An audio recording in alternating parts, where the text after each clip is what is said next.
Bonjour, mon nom est révérend Bernard Dufault, docteur en divinité. Ça fait plaisir aujourd'hui de m'adresser à vous sur un sujet très important, chers amis, à travers le monde, sur la volonté de Dieu, une question que beaucoup de croyants se posent régulièrement. C'est vraiment un tabou et puis on veut aujourd'hui changer ça.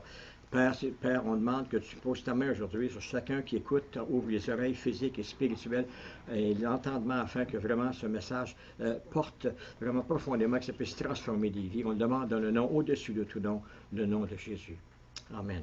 Donc, la volonté de Dieu. C'est quoi la volonté de Dieu? Et comment le chrétien se pose cette question-là? On ne sait pas c'est quoi.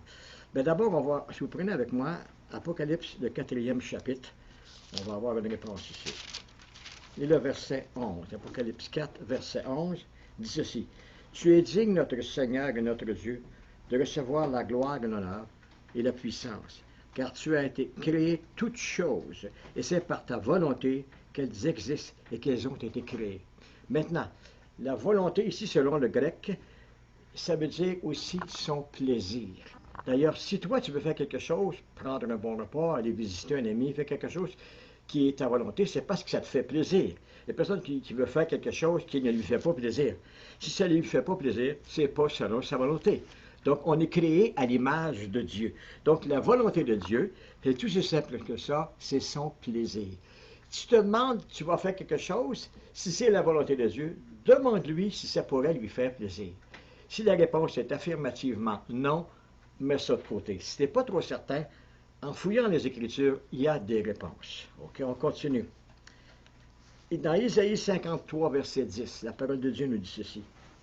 Il a plu à l'Éternel de le briser par la souffrance.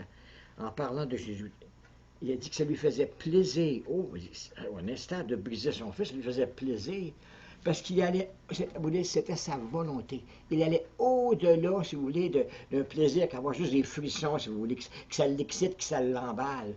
Parce qu'il voyait une grande récolte de l'autre côté. Oui, il savait que le Fils souffrirait, mais que ça apporterait une grande récolte d'âme. Wow! Donc, ça lui faisait plaisir pour nous sauver, de manifester sa volonté. C'est merveilleux, n'est-ce pas? Mais prenez avec moi un verset très intéressant dans Jean, le 1er chapitre.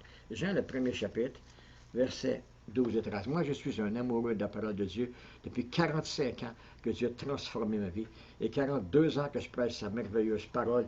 Et je suis toujours émerveillé à chaque fois que je l'étudie, que je peux la partager.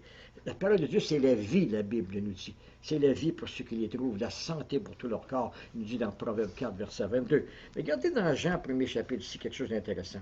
À partir du verset 12, il dit qu'au commencement était la parole était avec Dieu, la parole était Dieu. Il dit ça au début du chapitre.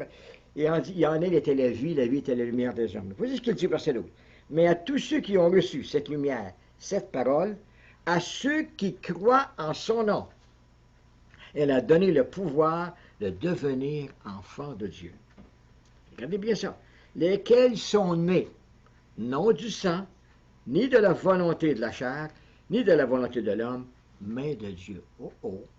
Alors donc, quand on croit au Seigneur Jésus, qu'on croit qu'il est mort sur la croix pour nous sauver, qu'on croit qu'il nous aime, qu'il veut nous donner la vie éternelle, hein, à cause du sang qui a été répandu par son Fils, qu'on lui donne notre vie, qu'on lui demande pardon de nos péchés, on est de la volonté de Dieu. Alors pourquoi c'est important faire, comprendre, accepter, marcher dans la volonté de Dieu? Parce que d'abord, on est né de cette volonté. Ça lui a fait plaisir, il nous a créés selon sa volonté. On est né de sa volonté, donc ça porte bien une vie, ça, amen? Il y a des gens qui sont dans le monde, puis ils ne savent pas pourquoi ils sont là. Ils n'ont jamais de but, ils savent un peu partout, ils font toutes sortes de folies. C'est pour ça que les gens sont dans toutes sortes de choses ridicules, ils sont mal pris toujours. On dit en québécois, ils sont cassés, ils sont mal pris, ils sont déprimés, ils ne savent pas où aller. Ils sont comme des girouettes, la tête leur tourne sur tous les côtés.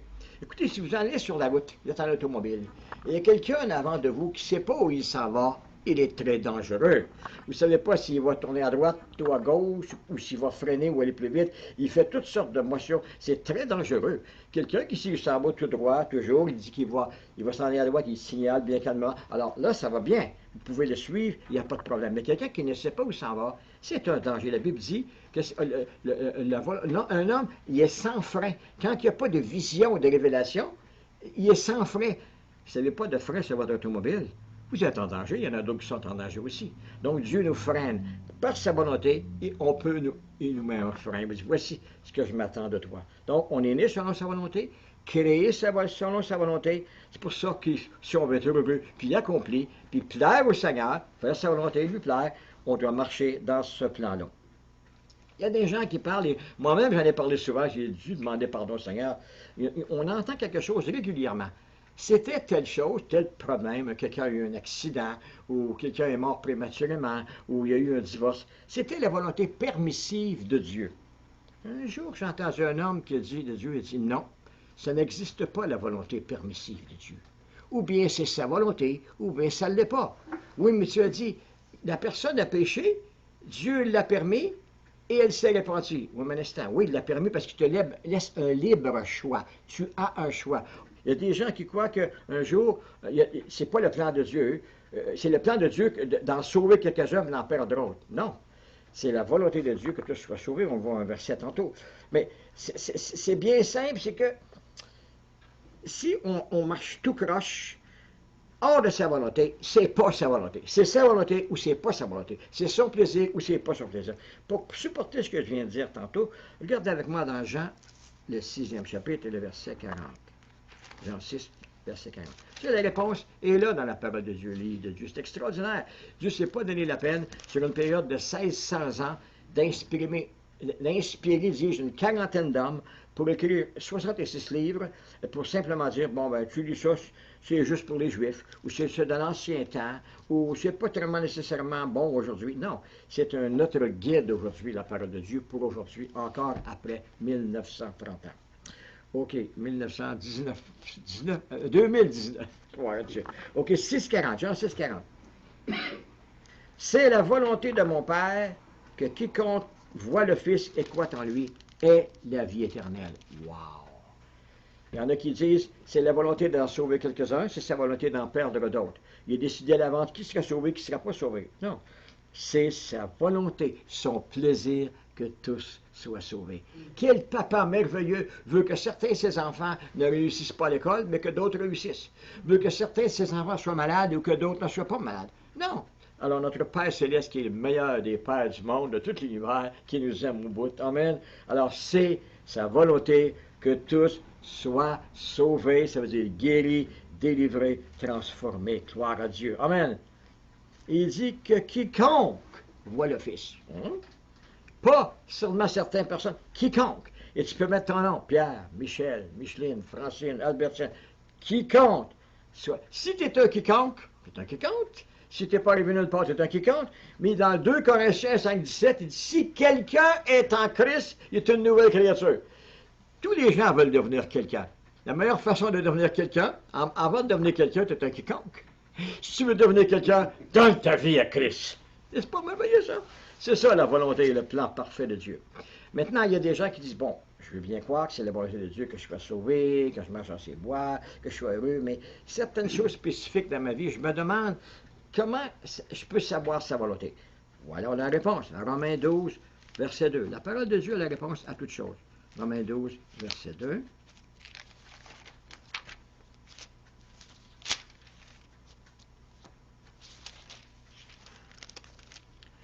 Voici ce qu'il nous dit. Il parle à toi et à moi. Ne vous conformez pas au siècle présent, mais soyez transformés par le renouvellement de l'intelligence, afin que vous discerniez quelle est la volonté de Dieu, ce qui lui est bon, agréable et parfait. Tout est là. Tout est là. Pas se conformer au siècle présent. C'est-à-dire pas penser comme le siècle présent. Aujourd'hui, c'est vie. En anglais, comment est-ce qu'il y a une pensée, une logistique, une philosophie qui dit vivre et laisser vivre, l'existentialiste. Il n'y a pas de Dieu, je fais ce que je veux, quand je veux, comme je veux, avec qui je veux. Si les gens enseignent la liberté, la vraie liberté, c'est faire ce que je veux, quand je veux, comme je veux, avec qui je veux, autant que je veux. Oh non, ça c'est des problèmes, il faut tomber dans l'esclavage. La vraie volonté de Dieu, c'est faire ce qu'il veut, quand il veut, comme il veut, avec qui il veut, où il veut. OK? Alors donc, ne confonde pas au siècle présent qui dit je fais ce que je veux, je fais ce qui me plaît, je ne veux rien savoir de personne, je suis prêt à écraser tout le monde pour avoir des positions. Non, non, non, non, non, non, c'est pas ça. Si tu ne confondes pas au siècle, pense pas comme les gens qui ne connaissent pas Dieu. Pense comme Dieu dit, pense. Amen. Toujours faire les choses dans l'amour, dans le plan parfait de Dieu. Donc, ton intelligence va être transformée. Wow! Puis il dit, tu vas discerner. On a-tu besoin de discernement aujourd'hui? Il y a toutes sortes d'esprits qui fonctionnent dans le monde, toutes sortes de choses qui se prêchent dans le monde, toutes sortes de philosophies qui arrivent dans le monde. Il dit, en fait, on a besoin de discerner quelle est la volonté de Dieu, le plaisir de Dieu. Et là, il dit les 3 étapes. Ce qui lui est bon, agréable et parfait. C'est bien de faire ce qui est bon, mais agréable, c'est encore mieux, puis parfait. Et savez-vous comment être parfait? Ça, c'est tout un autre message. Je peux vous prouver que la Bible dit qu'on peut être parfait. Qu'est-ce qu'ils vont enseigner là, lui, ce bizarre-là? Et on regarde dans Matthieu 6e chapitre, dans le contexte, qui dit, vous serez donc parfait comme votre Père Céleste est parfait, que Jésus dit. Et on voit, c'est le contexte de l'amour. Quand je fonctionne dans l'amour, je suis parfait parce que je fonctionne comme Dieu. C'est quand je départ de l'amour, c'est là que je ne fonctionne plus parfait. Et c'est contre la volonté de Dieu. Donc, la volonté de Dieu, c'est qu'on connaisse son plan, ce qui est bon, agréable et parfait. Et je suis persuadé, quand on veut vraiment connaître sa volonté, on va la connaître.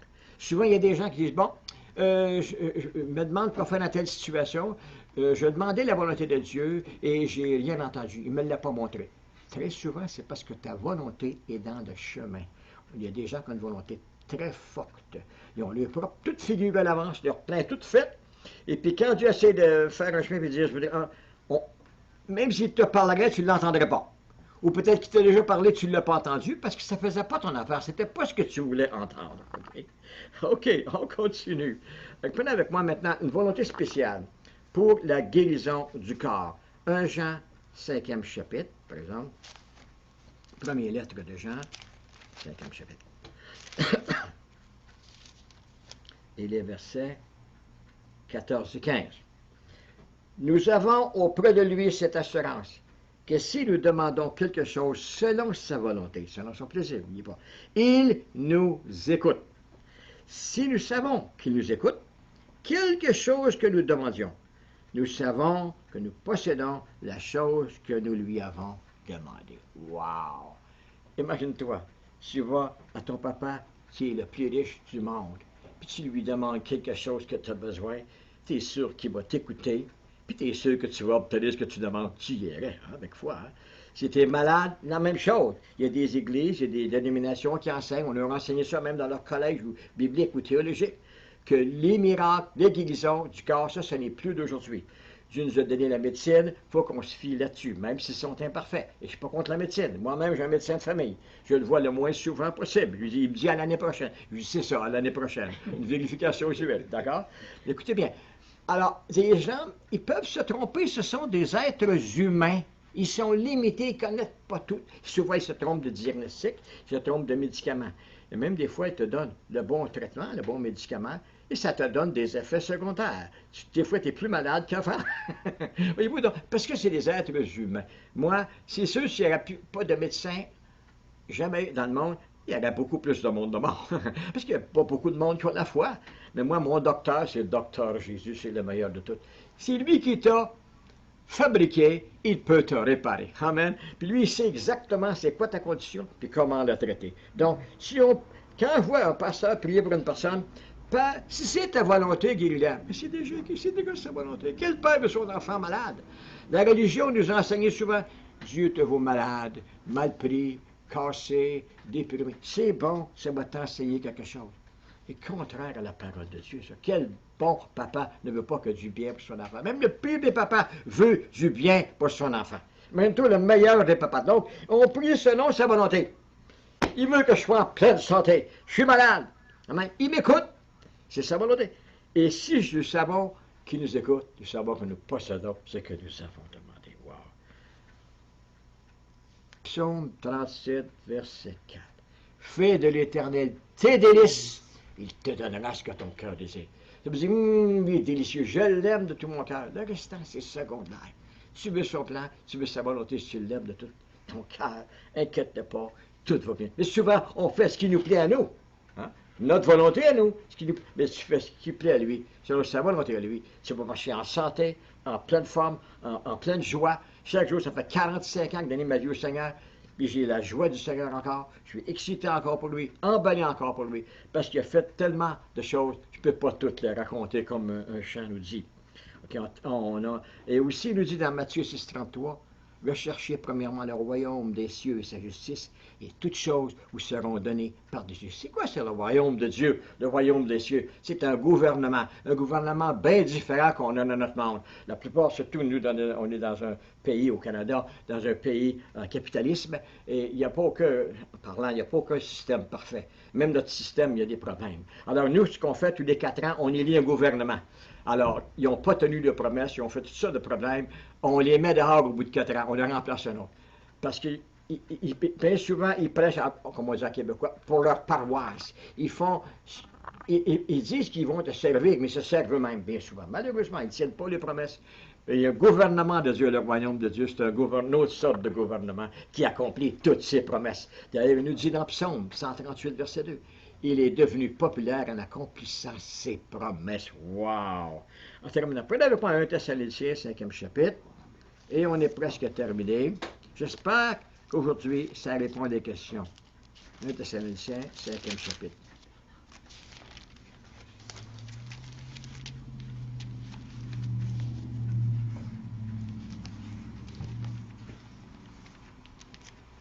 Et le verset 18. Rendez grâce en toutes choses, car c'est à votre égard la volonté de Dieu en Jésus-Christ. Est-ce que c'est sa volonté de Dieu que tu chiales, que tu bougonnes, que tu rouspètes, que tu contestes après le patron, après le gouvernement, après ta femme, après ton mari, après tes enfants, après tes parents? On est dans un monde de contestation continuelle. On chiale. Je ne veux pas dire qu'ils sont corrects, là, nécessairement. Mais on chiale, on bougonne, on rouspète, en tout ça. Dans toutes circonstances, c'est les voies de Dieu qu'on rend grâce. Maintenant, pas nécessairement pour la situation, mais à travers la situation. C'est pas la volonté de Dieu que tu vas traverser un divorce. C'est pas la volonté de Dieu ou le plaisir de Dieu que tu vas tomber malade. C'est pas la volonté de Dieu que tes enfants s'éloignent de Dieu. Non. Mais à travers, tu ne rends pas grâce à Dieu pour une situation négative, mais à travers. Seigneur, je te rends grâce que tu es au contrôle. Tu es au contrôle de ma vie. Toute situation sera dans tes mains. Et je crois, Romains 8, 28, que toute chose concourt au bien de ceux qui aiment Dieu, de ceux qui sont appelés selon son dessein. Je crois que tout va concourir à mon bien, que ça va aller de mieux en mieux, parce que tu es sur le trône, tu es avec moi, je vis pour te faire plaisir, selon ta volonté, et je vais être victorieux. Il dit qu'on est plus que vainqueurs, c'est dans Romains 8, 37. Qu'est-ce qui va nous séparer de l'amour de Dieu? Serait cette tribulation, l'angoisse, l'épée, la nudité? Il dit rien. Aucune puissance d'en haut, ni d'en bas, ni hauteur, profondeur. Rien va nous séparer de l'amour de Dieu parce qu'on est plus que vainqueurs en Jésus-Christ. Donc, conclusion, si tu veux vraiment connaître la volonté de Dieu, tu la connaîtras. Et que ce ne soit plus un énigme ou un tabou aujourd'hui pour toi.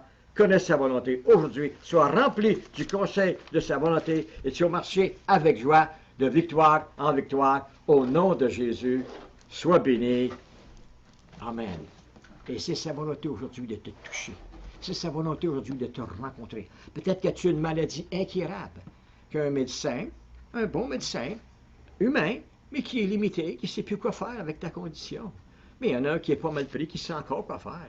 Comme je dis, c'est lui qui t'a fabriqué, il peut te réparer. Il peut te guérir aujourd'hui, où que tu sois. Peut-être tu as des liens, peut-être tu as des craintes, tu as des peurs, tu as des inquiétudes dans ta vie. Peut-être que tu fais face à un divorce. Peut-être que tu fais face à une difficulté financière. Peut-être que tu es sur le point de faillite.